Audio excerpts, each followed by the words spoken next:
بسم اللہ الرحمن الرحیم۔ آج کی حدیث مبارک راز فاش کرنے کی ممانعت۔ سنن ترمذی حدیث نمبر 1959، سنن ابی داؤد حدیث نمبر 4868۔ حضرت جابر بن عبداللہ رضی اللہ تعالیٰ عنہما نے ارشاد نبوی روایت کیا، جب کوئی آدمی بات کرے پھر مجلس سے چلا جائے یا دائیں بائیں دیکھے تو اس کی وہ بات امانت ہے۔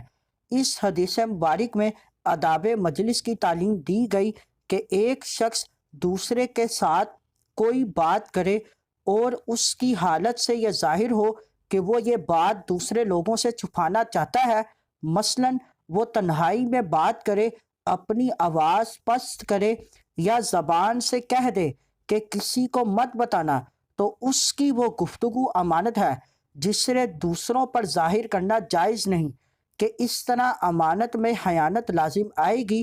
ہمیں چاہیے کہ ہر طرح کی خیانت سے بچیں، چاہے اس کا تعلق مال سے ہو یا جان یا منصبی تقاضوں سے یا دیگر امور سے۔ اس حدیث مبارک کو اپنے دوستوں کے ساتھ لازمی شیئر کریں۔ مزید معلومات کے لیے ہمارے چینل کو لائک اینڈ سبسکرائب کریں۔